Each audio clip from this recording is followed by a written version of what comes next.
Hello, and welcome to another episode of the Return to Radiance podcast. Today's topic is maybe a little bit controversial. It's not going to be for everyone. And so I want you to trust your discernment and trust your own guidance on whether this episode is for you. And if it is, great, stick around. And if it's not, I will catch you in the next one, and it is all good. Today, I am going to be talking about a slightly heated topic. Actually, it can be a very heated topic. I'm going to be discussing religion. And this is something that I've kind of steered clear from, in part because I was still navigating my own journey on discerning like what my beliefs are, where my truth really lies, and just letting things kind of ground and anchor to a place of certainty before I spoke of anything from a place of wounding or from a place of, fear or even like rebellion, because I'm sure a lot of you identify as well with being rebels and doing things your own way. And so I wanted to be sure that I wasn't just doing it or just like feeling a certain type of way because of my inner rebel, but rather coming from a place of really embodied truth. And so these are a lot of my perspectives, my opinions. Obviously, that's all that I can come from. And I do want to just kind of put a disclaimer here that regardless of if you agree with me or disagree with me, it is all good. We are all good. We don't all need to share the same beliefs, the same practices, the same fundamentals in order to coexist and learn from one another and benefit from each other's energy and teachings and all of that. So, even though it's a heated, hot topic, just remember that and assume that everything that I am saying is coming from a place of truth and a place of love from where I am standing. So without further ado, let's dive into it. So I've noticed over the last probably year to 2 years, I've noticed a huge uptick being in the space of sort of new age spirituality. I've got a lot of like Reiki healers and priestesses and, people who, do Kundalini and yoga and psychic readings and astrology and tarot and all of it. And I love it. And at the beginning of my journey too, I was very into a lot of the new age practices. I went through a phase where I was practicing Kundalini. I, got certified as a Reiki healer. I obviously work in the Akashic Records. And so I still feel very resonant with some of the new age practices, and remembering that new age is an umbrella, right? And even then, a lot of it, it's new age, but it's ancient. A lot of this stuff has been around for millennia, especially things like breath work and yoga and stuff like that. So with that said, I've noticed a huge uptick in people who were very new age, like manifestation, energy healing, that kind of stuff, who have been shifting back and basically coming out and denouncing new age practices, denouncing, oracle and tarot cards, denouncing yoga as being demonic. There's been all kinds of stuff online, and not everybody's that extreme. But basically saying like, I no longer believe in any of this, like Jesus is my savior, and like coming back to like the roots of Christianity. And I was raised Catholic. And so I know the Bible. I know the fundamentals of obviously organized religion, as well as just the fundamental teachings of Christianity. And it's one of those things that like my own story, I walked away from the church in 2011. There was a lot of, politics and bullshit in the church that I was going to. And I just kind of became disenchanted with that. And I was like, fuck it. I don't need a church to, have a spiritual connection, to have these beliefs, to, practice and connect with the divine. Like, I don't need it. So I kind of walked away from religion at that point in my life. And yeah, so it's one of those things. Like, I had some wounding, just like anybody. I had some wounding around, like, what does the church really represent, and do I agree with it? And my thing, as even as a kid, was like, Jesus said to love everybody. Like, why are these adults who are leading the church not embodying that, right? And so there can be a lot of hypocrisy within organized religion. So that's just a little piece of my story. It's not like crazy relevant, but it does play a piece in how I came to the beliefs that I have, the way that I see things, and sort of where I'm going with this. So as I watched more and more people go like complete 180 from being these outward spiritual manifestation, energy healing, oracle and tarot card, astrology, human design, like, everything type of people. And then I've watched them like completely turn their back and just basically come out and say, I denounce everything that I once said, that I once believed, and I'm Christian and Jesus is my only truth, and blah blah blah blah blah. And while there's nothing wrong with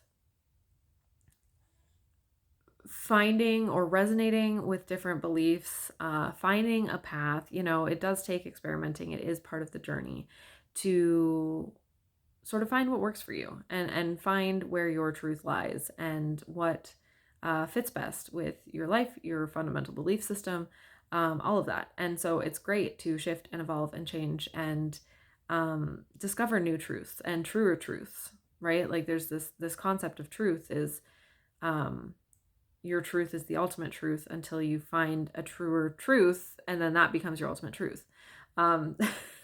Which sounds kind of funny to say, but it has been my experience on my awakening journey, and it's kind of what we have to do. It's an evolutionary process that we have to be on to really find what is wholly and fully true for us. So there's no like judgment there on my part for people who have kind of come and done that 180. Now, on the other hand, it has made me feel a certain type of way.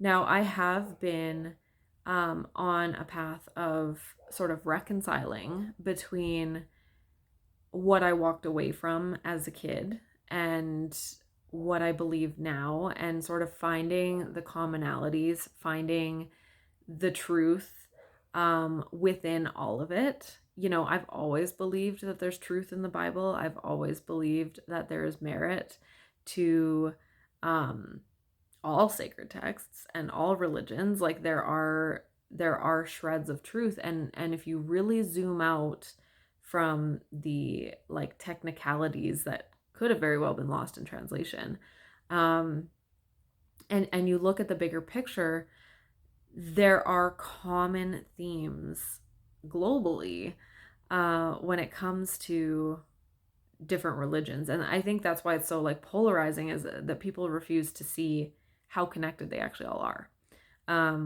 But that's kind of a tangent for another day. But what I'm really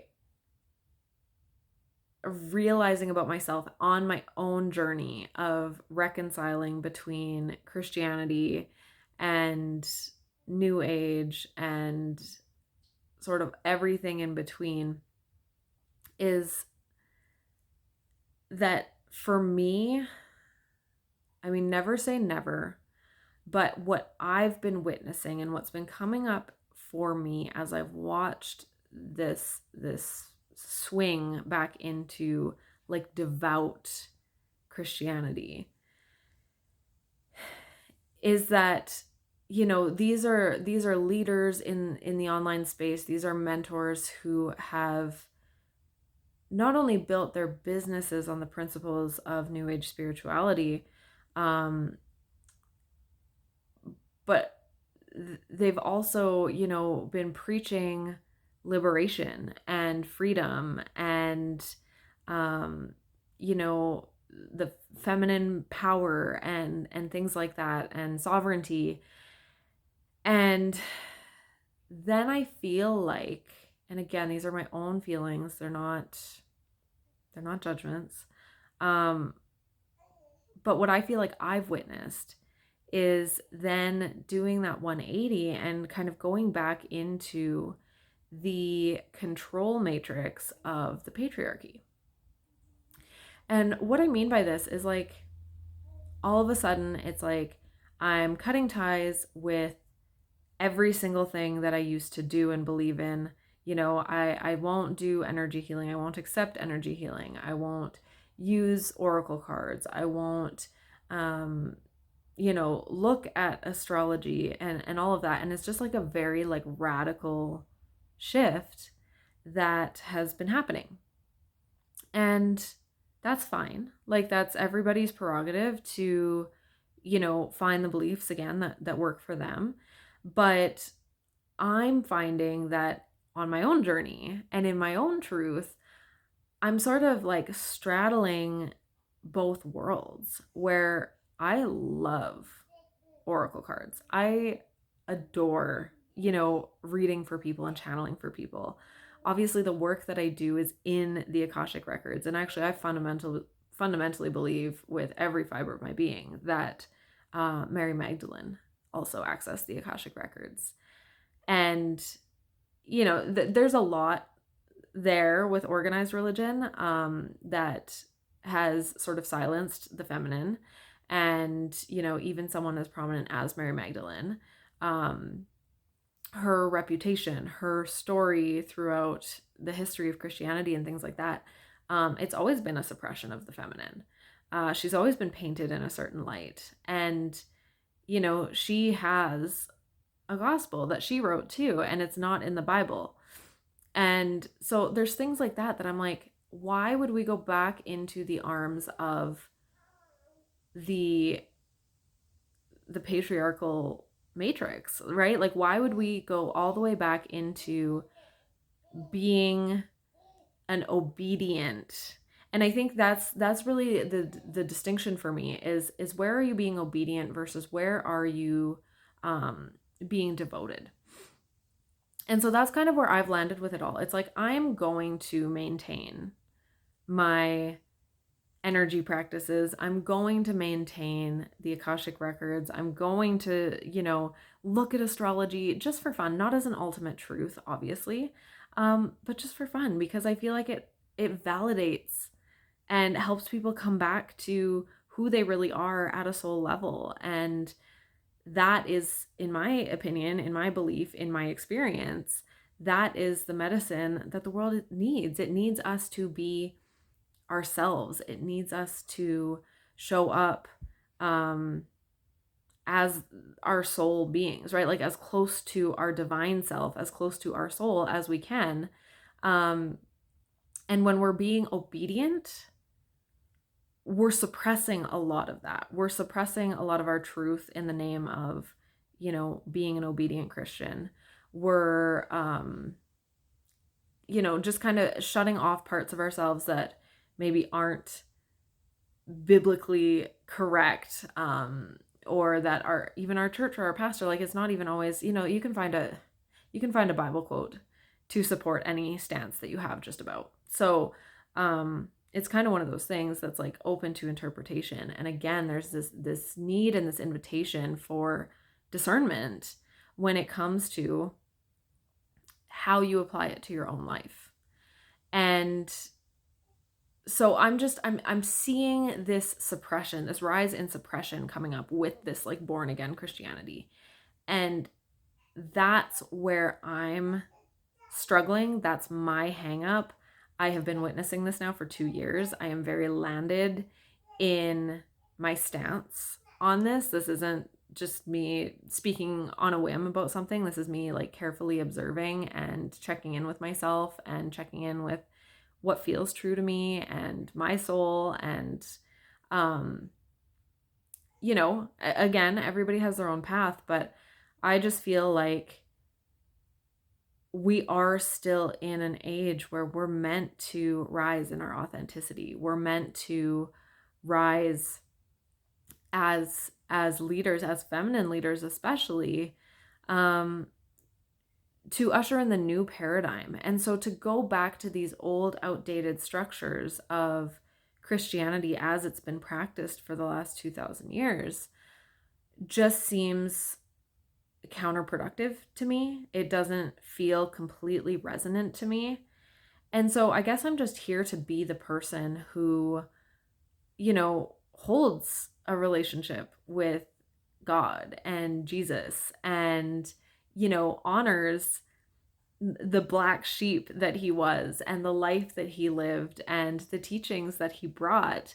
And, you know, I love and honor and respect that. And I cultivate a relationship with that in my own personal devotional practice, but without subscribing to putting the feminine back in a box, without subscribing to the fact that you can't access, you know, astrology, something that God gave us,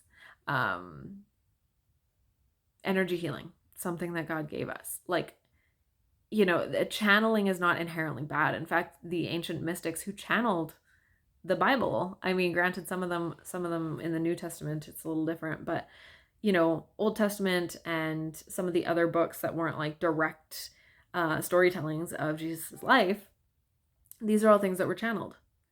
And so we're given that connection to source, to God. We're given an intuition for a reason.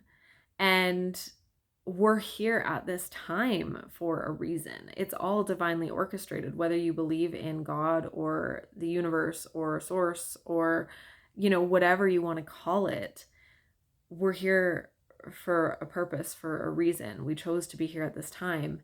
And there's a key thing at play there. And it doesn't depend on being a Christian to fulfill, you know, your I don't want to say destiny. That's not the word I'm looking for, but, you know, to fulfill your soul purpose and to live in alignment with like what that divine plan is. You don't have to be Christian for that. You have to be connected to source, right? Like to the bigger picture, to the divine.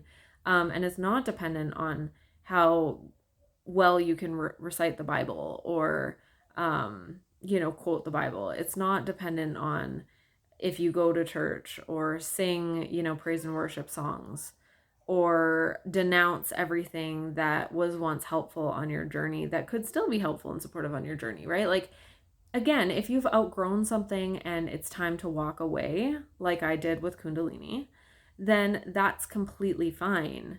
But to just completely 180 and be like, I'm not doing any of this because it's not holy.